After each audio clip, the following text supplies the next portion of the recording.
ஆரோக்கியம் எல்லாருக்கும் ரொம்ப அத்தியாவசியமான ஒரு நிகழ்வு. ஆரோக்கியம்ன்றதுக்கு ரொம்ப முக்கியமான விஷயம் உணவு. உணவே மருந்துன்னு சொல்லுவாங்க, கேட்டிருப்பீங்க.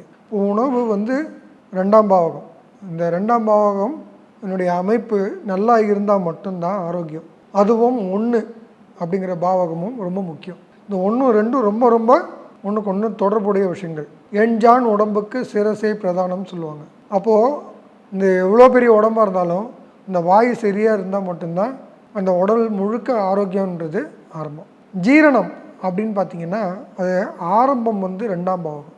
முழு ஜீரணம் அப்படிங்கிறது 6ஆம் பாவகம். சரிங்களா? உணவு கெட்டு போனால் அதை ஜீரணம்னு சொல்கிறோம். ஏன்னா உணவு கெடணும்னா சாப்பிடும்போது தண்ணி குடிக்கக்கூடாது. இந்த தண்ணி என்ன பண்ணுன்னா வயிற்றில் இருக்கிற அமிலம், செரிக்கக்கூடிய ஹைட்ரோக்ளோரிக் அமிலம் உற்பத்தி பண்ணாதான் பசின்ற உணர்வு உருவாகுது. இந்த பசிக்கு ஹைட்ரோக்ளோரிக் அமிலம் தயாராக இருக்குன்னு பிரெயினுக்கு தகவல் கொடுத்து உணவு ஏதாவது சாப்பிடணுன்னு இன்ஸ்ட்ரக்ஷன் வர்றது தான் நம்ம பசின்ற உணர்வு. சரிங்களா? சாப்பிடும்போது தண்ணி குடிச்சிட்டா அந்த தண்ணி அந்த ஹைட்ரோக்ளோரிக் அமிலத்தை டைல்யூட் பண்ணுறதுனாலேயே செரிமானம் ஆகாத உணவு அப்படிங்கிற நிலை உருவாகும்.